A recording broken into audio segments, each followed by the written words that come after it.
मधुबन के बाबा, मधुबन के बाबा मुरली वाले, आपका क्या कहना,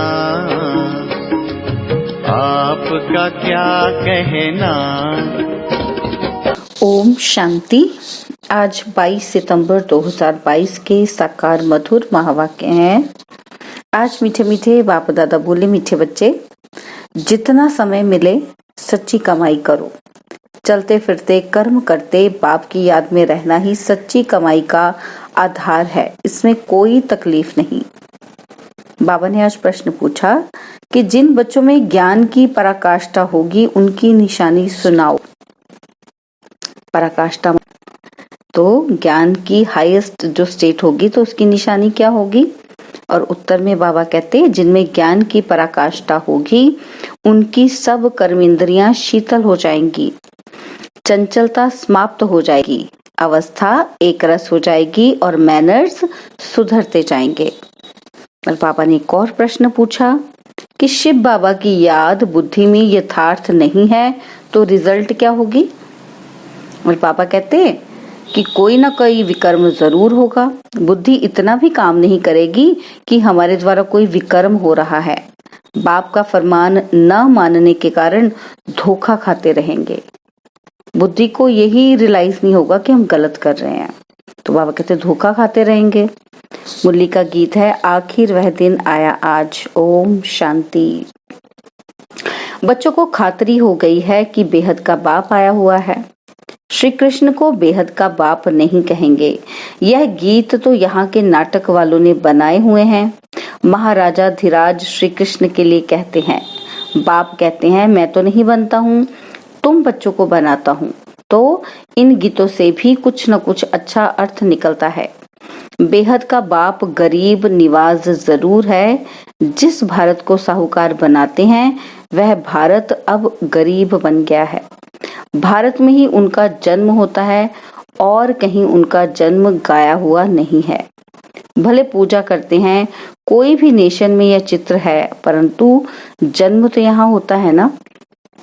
जैसे क्राइस्ट का जन्म और कोई जगह है, परंतु चित्र तो यहाँ भी है ना। तो भारत को गॉडफादर का बर्थ प्लेस कहेंगे। मनुष्य तो कुछ समझते नहीं, वह तो ईश्वर को सर्वव्यापी कह देते हैं। आगे तुमको भी पता नहीं था, अभी जानते हो कि भारत पतित पावन परमपिता परमात्मा का बर्थ प्लेस है। मनुष्य तो समझते हैं कि परमात्मा तो जन्म मरण से न्यारा है। हाँ, मरण से बेशक न्यारा है, क्योंकि उनका अपना शरीर तो है नहीं। बाकी जन्म तो होता है ना। बाप कहते हैं, मैं आया हूँ, मेरा दिव्य जन्म है और मनुष्य तो गर्भ में प्रवेश कर फिर छोटे से बड़े बनते हैं। मैं ऐसे नहीं बनता हूँ। हाँ, कृष्ण माँ के गर्भ में जाते हैं, छोटे से बड़ा बनते हैं। हर एक आत्मा अपनी माँ के गर्भ में प्रवेश कर जन्म लेती है। यह मनुष्य मात्र की बात है। मनुष्य ही कंगाल, मनुष्य ही सिरताज बनते हैं। भारत सतयुग आदि में डबल सिरताज था। पवित्रता की निशानी रहती है। पवित्रता का ताज और रत्न जड़ित ताज था ना। पवित्रता गुम हो जाने के बाद सिर्फ एक ताज रहता है।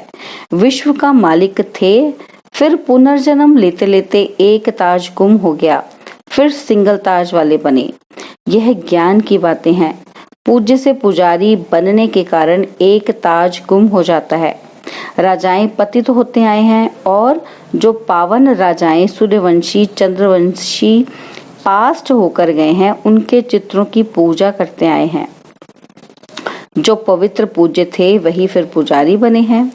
उनको ही 84 जन्म भोगने पड़ते हैं। जो भारत कल पूज्य था सो अब पुजारी बना है। फिर पुजारी गरीब से पूज्य साहूकार बनना है। अब तो कितना गरीब है, कहाँ हेवन के महल थे, मंदिर के ऊपर भी कितने हीरे जवाहरात जड़े हुए थे, तो वे अपना महल तो और ही अच्छा बनाते होंगे ना। अभी तो कितना गरीब है। गरीब से साहूकार अभी तुम फिर बनते हो। पुरुषार्थ तुम बच्चों को करना है। युक्तियां रोज बतलाते हैं। जितना टाइम फुर्सत मिले यह याद की कमाई करनी है।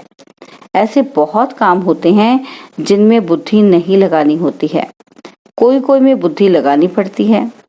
तो जब फुर्सत मिलती है, घूमने फिरने जाते हो तो बाप की याद में रहो। ये कमाई बहुत करनी है, यह है सच्ची कमाई। बाकी तो वह है अल्पकाल के लिए झूठी कमाई। यह शिक्षा तुम बच्चों को अभी ही मिलती है। तुम जानते हो कि हमको बेहद के बाप से बेहद का वर्षा लेना है। इसमें कोई भी तकलीफ नहीं है, घर बार भी नहीं छोड़ाते हैं। सिर्फ कहते हैं कि बच्चे विकार में नहीं जाना है। इस पर ही अक्सर करके झगड़ा चलता है। और सत्संगों में ऐसे झगड़े थोड़े होते हैं। वहां तो जो सुनाया वह सत्य सत्य कहकर चले जाते हैं। झगड़ा यहाँ होता है। इस रुद्र ज्ञान यज्ञ में असुरों के विघ्न जरूर पड़ेंगे। अबलाओं पर अत्याचार होते हैं, जैसे द्रौपदी को भी दिखाते हैं। पुकारा है कि बाबा हमें ये नग्न करते हैं, इनसे बचाओ। बाप की तो शिक्षा है कि कभी भी नग्न नहीं होना है। जब एक रस अवस्था हो जाए तब यह कर्मेंद्रियां शीतल हों, तब तक कोई न कोई चंचलता चलती रहेगी। जब तक ज्ञान की पराकाष्ठा हो, बुद्धि में यह ख्याल रहे कि हमको कंपेनियन हो रहना है। विलायत में बहुत बूढ़े वानप्रस्थी होते हैं, समझते हैं कि पिछाड़ी में कौन मालिक बनेंगे। बाल बच्चे तो है नहीं, इसलिए पिछाड़ी में कंपेनियन बना लेते हैं। फिर भी कुछ उनको देकर चले जाते हैं। तुम लोग तो अखबारें पढ़ते नहीं हो। अखबारों में समाचार बहुत आते हैं। तुम बच्चों को कोई वह पढ़ना नहीं है। बाप तो कहते हैं कुछ भी नहीं पढ़े हो तो अच्छा है, जो कुछ भी पढ़े हो वह भूल जाओ। हमको बाप ऐसा पढ़ाते हैं जो हम सच्ची कमाई कर विश्व के मालिक बन जाते हैं। बाप कहते हैं hear no evil, see no evil. यह तुम्हारे लिए है। अभी तुम मंदिर लायक बन रहे हो। तुमको ज्ञान सागर बाप मिला है तो उनका ही सुनना पड़े। दूसरे की तुमको क्या सुनने की दरकार है। मनुष्य टीचर के पास, गुरु के पास जाते हैं तो गुरु भी कभी ऐसे कहते हैं कि काम विकार में नहीं जाओ। वह तो पावन बनने की शिक्षा देते नहीं। कोई को वैराग्य आता है तो वह घर बार छोड़ भाग जाते हैं। बाप जो शिवाचार्य है वह ज्ञान का कलश तुम माताओं के सिर पर रखते हैं। बाकी इस पति तो दुनिया में लक्ष्मी कहाँ से आई। लक्ष्मी नारायण तो सत्युग में होते हैं। अभी शिव बाबा इन द्वारा बैठ समझाते हैं। शिवाचार्य वाच ब्रह्मा मुख से, तुम बरोबर स्वर्ग के द्वार खोलते हो तो जरूर तुम ही मालिक बनेंगे। स्वर्ग का द्वार खोलते हो गोया स्वर्गवासी बनने का पुरुषार्थ करते हो। तुम्हारा पुरुषार्थ ही है नरकवासी मनुष्य को स्वर्गवासी बनाना। बाप भी यह सेवा करते हैं ना, पति से पावन बनाना। तुम्हारा भी यही धंधा है जो बाप का धंधा है। आत्माओं को स्वर्गवासी बनाओ। स्वर्ग की चाहना तो सब रखते हैं ना। कोई मरता है तो कहते हैं कि फलाना स्वर्ग पधारा। उनसे पूछना चाहिए कि जब वह स्वर्ग में गया तो फिर नरक में बुलाकर ब्राह्मण आदि क्यों खिलाते हो। फिर तो यह अज्ञान अंधियारा हुआ। तुम यहाँ से सूक्ष्म वतन में लेकर खिलाते हो क्योंकि तुम जानते हो कि यह पवित्र भोजन है। वह जो मर जाते हैं उनको पवित्र भोजन थोड़े मिलता होगा। लिखते हैं बाबा फलाने का भोग लगाओ तो उनको पवित्र भोजन मिले। गाया हुआ है कि देवताएं भी ब्रह्मा भोजन को पसंद करते हैं। बरोबर तुम्हारी महफिल सूक्ष्म वतन में लगती है। ऐसे नहीं कि ध्यान कोई अच्छा है, नहीं, योग को ध्यान नहीं कहा जाता है और ध्यान को योग नहीं कहा जाता। बाप कहते हैं मेरे साथ बुद्धि योग लगाओ तो विकर्म विनाश होंगे। बैकुंठ में जाकर रास विलास करते हैं, यह कोई कमाई नहीं है। मुरली तो सुन नहीं सकते। यह भोग आदि तो एक रस्म रिवाज है ड्रामा अनुसार। मनुष्य की रस्म रिवाज और संगम युगी ब्राह्मणों की रस्म रिवाज में रात दिन का फर्क है। यहाँ से जाकर सूक्ष्म वतन में खिलाते हैं। इन बातों को जब तक नए समझे नहीं तब तक संशय उठता है। हम कहेंगे ड्रामा अनुसार इसकी तकदीर में नहीं है तो संशय पड़ा और चला गया। फिक्र की बात नहीं, इनकी तकदीर में नहीं था। पहली बात भूल जाते हैं कि हमको बाप से वर्षा लेना है। कोई बात में संशय बुद्धि बन पड़ते हैं। अरे हमारा काम है वर्षे से, हम पढ़ाई फिर क्यों छोड़े। मुरली तो सुनना है ना। निराकार बाप तुमको डायरेक्शन कैसे सुनाएंगे? उनको मुख जरूर चाहिए, ब्रह्मा मुख से अथवा ब्रह्मा कुमार कुमारियों से सुनना है। कोई बाहर में दूर चले जाते हैं, मुरली भी नहीं मिल सकती, तो बाप कहते हैं कोई हर्जा नहीं, तुम याद में रहो और सुदर्शन चक्र फिराते रहो।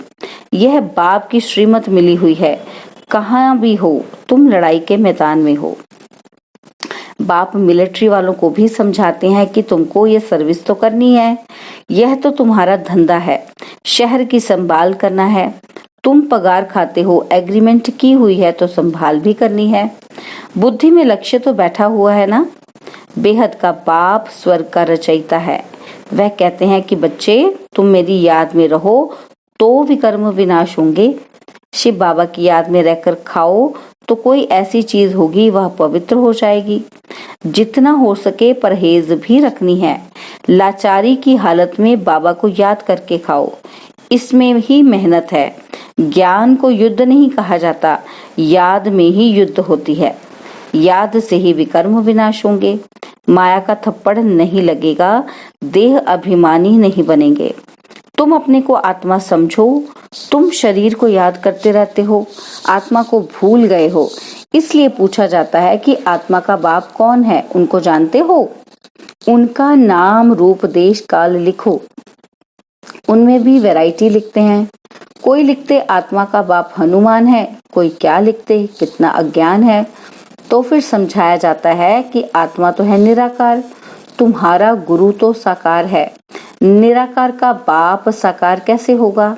समझाने की प्रैक्टिस पर सारा मदार है और साथ में मैनर्स भी अच्छे चाहिए। बहुत अच्छे अच्छे बोलने वाले हैं, दूसरों को तीर अच्छा लग जाता है। खुद में मैनर्स ना होने कारण उन्नति होती नहीं। याद बहुत अच्छी चाहिए। कोई तो ज्ञान बहुत अच्छा सुनाते हैं, योग कुछ भी नहीं। ऐसे नहीं कि योग बगैर ज्ञान की धारणा नहीं हो सकती है, धारणा तो हो जाती है। समझो किसी को हिस्ट्री ज्योग्राफी सुनाते हैं, वह तो झट बुद्धि में बैठ जाएगा। बाबा की याद का कुछ भी बुद्धि में नहीं होगा। मांस मदिरा भी खाते होंगे, यह तो एक कहानी है, वह याद पढ़ना तो सहज है। हिस्ट्री ज्योग्राफी बुद्धि में आ जाती है, याद की बात ही नहीं, पवित्रता की भी बात नहीं। ऐसे भी बहुत हैं, शिव बाबा को याद नहीं करते तो विकर्म विनाश होते ही नहीं, और ही जास्ती विकर्म करते रहते हैं। इतना भी बुद्धि काम नहीं करती कि यह विकर्म है। फरमान ना मानना यह तो बड़ा पाप है। शिव बाबा का फरमान है ना कि यह करो, उनका फरमान नहीं मानेंगे तो बड़ा धोखा खाएंगे। बाकी हिस्ट्री ज्योग्राफी सुनाना तो बड़ा सहज है। बाबा ने समझाया है कि तुम स्कूलों में भी जाकर समझा सकते हो। यह तुम हद की हिस्ट्री ज्योग्राफी पढ़ते हो, बेहद की तो तुम पढ़ते नहीं हो। लक्ष्मी नारायण का राज्य बताओ कहाँ गया? सूर्यवंशी चंद्रवंशी डिनाइस्टी जो चली वह फिर कहाँ गई? उन्हों का राज्य किसने छीना, किसने चढ़ाई की? तुम बच्चे ही जानते हो कि यह चक्र कैसे फिरता है। यह किसी को भी समझाओ तो 7 रोज में बुद्धि में आ जाएगा, परंतु मैनर्स नहीं। ऐसे नहीं कि विकार में जाने से हिस्ट्री ज्योग्राफी को भूल जाएंगे। सारी बात योग की मुख्य है। योग में ही माया धोखा देती है। तुमको सर्वगुण संपन्न यहाँ ही बनना है।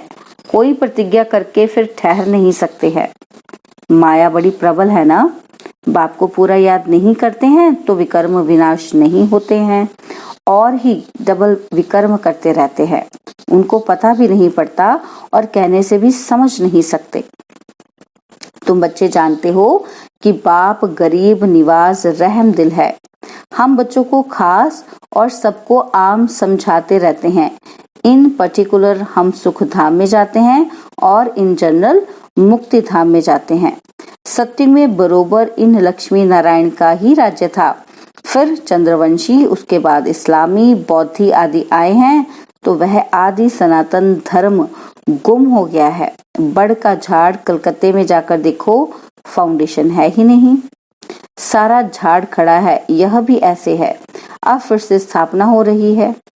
अच्छा, मीठे मीठे सिकिलदे बच्चों प्रति माता पिता बाप दादा का याद प्यार और गुड मॉर्निंग। रूहानी बाप की रूहानी बच्चों को नमस्ते। हम रूहानी बच्चों की रूहानी बाप दादाजी को दिलवा जान सिकवा प्रेम से नमस्ते। ओम शांति। प्यारे बाबा, मीठे बाबा, मेरे बाबा, शुक्रिया बाबा, शुक्रिया बाबा, शुक्रिया बाबा। धारणा के लिए मुख्य सार है। पहला पॉइंट, किसी भी बात में संशय उठाकर पढ़ाई नहीं छोड़नी है, बाप और वर्षे को याद करना है। और सेकंड पॉइंट है, एक बाप से ही सुनना है, बाकी जो पढ़ा है वह सब भूल जाना है। Hear no evil, see no evil, talk no evil. बाबा ने वरदान दिया कि बाप की छत्र छाया के नीचे रह माया की छाया से बचने वाले सदा खुश और बेफिक्र भव। बाप की छत्र छाया के नीचे रह माया की छाया से बचने वाले सदा खुश और बेफिक्र भव। माया की छाया से बचने का साधन है बाप की छत्र छाया, और छत्र छाया में रहना अर्थात खुश रहना। सब फिक्र बाप को दे दिया। जिसकी खुशी गुम हो जाती है, कमजोर हो जाते हैं, उन पर माया की छाया का प्रभाव पड़ ही जाता है, क्योंकि कमजोरी माया का आह्वान करती है। अगर स्वप्न में भी माया की छाया पड़ गई तो परेशान होते रहेंगे, युद्ध करनी पड़ेगी। इसलिए सदा बाप की छत्र छाया में रहो। याद ही छत्र छाया है। स्लोगन है, जिनका मुरली से प्यार है वही मास्टर मुरलीधर है। जिनका मुरली से प्यार है वही मास्टर मुरलीधर है। ओम शांति। और अब यह एक बहुत अच्छी वीडियो भी जरूर देखें।